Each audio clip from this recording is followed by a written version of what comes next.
प्रयागराज महाकुंभ में यूपी की योगी आदित्यनाथ की सरकार के मंत्रिमंडल के साथ ही साथ राजस्थान और छत्तीसगढ़ कैबिनेट की बैठक हो चुकी है और आज महाकुंभ में प्रयागराज नगर निगम सदन की विशेष बैठक हुई है। इस बैठक में जो 100 निर्वाचित पार्षद हैं उन सभी को आमंत्रित किया गया था। ज्यादातर पार्षद इस बैठक में शामिल भी हुए। बैठक में शामिल होने के बाद सभी पार्षदों ने गंगा, यमुना और अदृश्य सरस्वती की त्रिवेणी की धारा में आस्था की डुबकी लगाई। सभी पार्षदों को ये स्मृति चिन्ह भेंट किया गया है और यहां पर भोज का भी कार्यक्रम आयोजित किया गया है। और इस वक्त जो पार्षद हैं वो मेयर गणेश केसरवानी की अगुवाई में त्रिवेणी स्नान करके वापस लौटे हुए हैं और आज की बैठक में कई बेहद महत्वपूर्ण फैसले लिए गए हैं। क्या फैसले लिए गए हैं इसे लेकर हम बात करते हैं मेयर गणेश केसरवानी जी से। कौन कौन से प्रमुख फैसले लिए हैं आप लोगों ने आज सदन की बैठक में? देखिए, निश्चित रूप से आज यह प्रयाग के लिए ऐतिहासिक क्षण रहा। नगर निगम सदन की पहली बार किसी कुंभ मेले में बैठक आहूत हुई हो, तो हमारे प्रयागराज के सभी माननीय पार्षदों के लिए और जनता के लिए एक बड़ा अद्भुत अवसर रहा।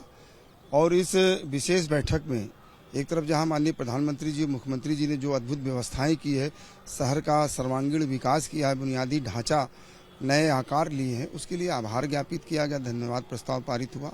साथ ही साथ 462 करोड़ रुपए से शहर के विकास की परियोजनाओं को आज हरी झंडी दिखाई गई। इसके अलावा चूंकि विश्व का सबसे बड़ा आध्यात्मिक मेला, सामाजिक समरसता और एकता का यह अद्भुत मेला जो भारत के जीवन, संस्कृति, परंपरा, मान्यताओं को एक विराट स्वरूप का दर्शन कराता है। निश्चित रूप से आज पूरा विश्व पर्यावरण असंतुलन के कारण कहीं न कहीं एक चिंतन का विषय है और इस भौतिक युग में जिस तरीके से हम आगे बढ़ रहे हैं, कहीं न कहीं इसमें ब्रेक लेना होगा। तो भारत की जो जीवन पद्धति है, भारत का जो जीवन का सार है वो प्रकृति सम्मत है। भारत का जो अध्यात्म है वो सारे संक्षेप में बताइए फैसले क्या क्या लिए आप लोगों ने? तो इसलिए इसमें एक अंतर्राष्ट्रीय आध्यात्मिक विश्वविद्यालय का प्रस्ताव का संकल्प आज पारित हुआ है कि प्रयागराज के अंदर भारत के जीवन पद्धति को आगे बढ़ाने का काम किया जाए। दूसरा, मर्यादा पुरुषोत्तम राम जब वनवास की ओर गए, भरद्वाज ऋषि के आश्रम में आए और जब चित्रकूट की तरफ जाने लगे तो जमुना जी का पार किया उन्होंने और जमुना जी का स्नान भी किया। दुनिया ये जानती है, जाना था गंगा पार प्रभु केवट की नाव चढ़े, तो गंगा जी के साथ साथ जमुना जी को भी मर्यादा पुरुषोत्तम राम ने पार किया और स्नान किया, पूजा अर्चना किया। तो ये जो पौराणिक महत्व था, इसको राम सेतु एक बना करके पैदल जो हमारे अरेल का तट है, यमुना बैंक रोड का जो तट है, दोनों तरफ ऐतिहासिक पौराणिक महत्व के केंद्र हैं, उनको आपस में जोड़ने के लिए, धार्मिक पर्यटन को प्रोत्साहित करने के लिए यह एक राम सेतु पैदल मार्ग का बनेगा जो आने वाले समय में पर्यटकों के लिए एक अद्भुत रहेगा। तो उसका भी संकल्प पारित हुआ है।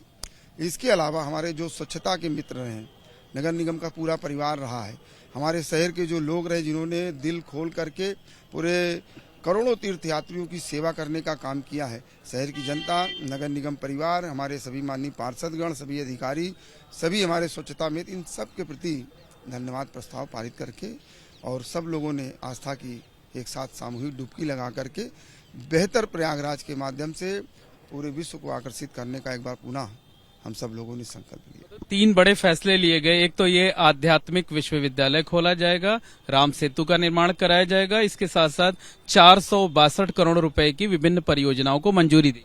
बिल्कुल बिल्कुल, ये भी किया गया। और पूर्व में एक साहित्य पार्क भी यहाँ पर वो भी स्वीकृत हुआ है, तो उसके प्रति भी प्रदेश सरकार को आभार व्यक्त किया गया है। साहित्य पार्क भी एक अलग प्रकार, चूंकि ये साहित्य की भूमि है, प्रयागराज ने भारत के साहित्य को गढ़ने का काम किया है।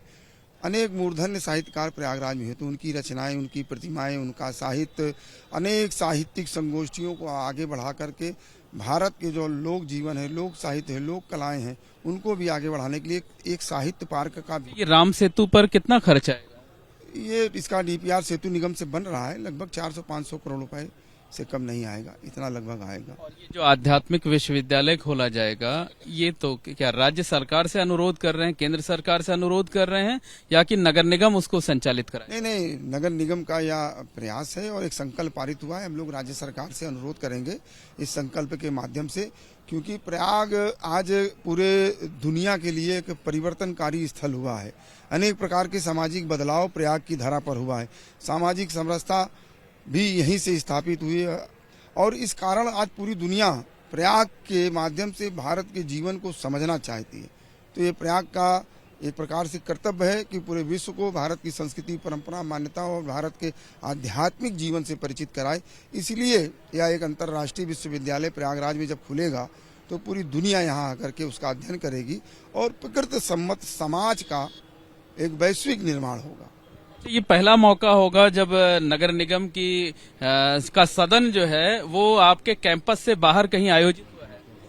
ये संगम में हुआ है, त्रिवेणी संगम में, और ये महापौर जी की अध्यक्षता में हुआ है और महापौर जी ने एक अहम फैसले लिए हैं 462 करोड़ के।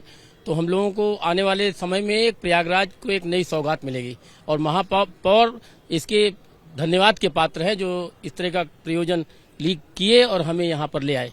क्या सभी फैसले सर्वसम्मति से लिए गए? सर्वसम्मति से फैसले लिए गए और प्रयागराज के विकास के लिए और जो भी योजनाएं हैं उसके लिए भी माननीय महापौर जी ने राज्य सरकार से अनुरोध करें कि जो हम लोग ये जो नया ढांचा जो ये पूर्व बना हुआ है जितने बन गए हैं इसके लिए रख रखाव के लिए भी हम लोग सरकार से मतलब निवेदन करेंगे इसको हम आगे भी बढ़ा सकें, जिससे हम बिल्कुल आपसे ये जानना चाहेंगे कि जो विपक्षी पार्टियों के पार्षद थे क्या आज की बैठक में वो लोग भी शामिल हुए या नहीं?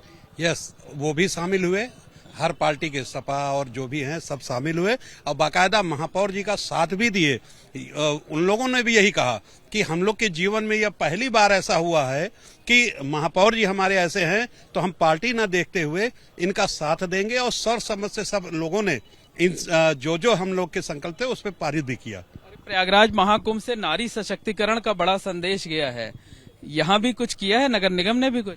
नगर निगम लगातार नारी सशक्तिकरण के लिए कार्य कर रहा है और जो यह ऐतिहासिक मेला हुआ है, यह हमारे माननीय महापौर जी और हमारे नगर निगम की टीम के द्वारा जो ऐतिहासिक फैसला लेके आज हमारे नगर निगम को परचम लहरा रहा है। हमारा कुंभ में जो इतिहास और अंतर्राष्ट्रीय लेवल का हमारा जो कुंभ है और इसमें जो भी नगर निगम का बड़ा योगदान है। नगर निगम का बहुत बड़ा योगदान और नारी सशक्ति के लिए बहुत अच्छी सुविधाएं हैं और लोग इन सुविधाओं का लाभ उठा रहे हैं। निश्चित तौर पर कहा जा सकता है कि प्रयागराज नगर निगम सदन की विशेष बैठक आज महाकुंभ में हुई और पहला मौका है जब नगर निगम कैंपस से बाहर सदन की बैठक हुई। इस बैठक में कई अहम फैसले लिए गए और जो फैसले लिए गए हैं वो प्रयागराज के लोगों के लिए और यहाँ पर आने वाले दुनिया भर के कोने कोने से आने वाले श्रद्धालुओं और पर्यटकों के लिए आने वाले दिनों में वरदान साबित होंगे। कैमरामैन राजेश कुमार के साथ Mohammad Moin, ABP news, Mahakumbh Nagar Prayagraj.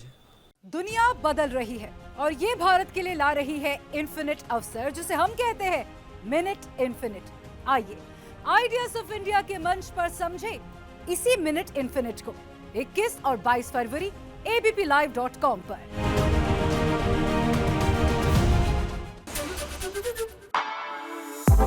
For exclusive and insightful videos, subscribe to our new channel ABP Live Premium.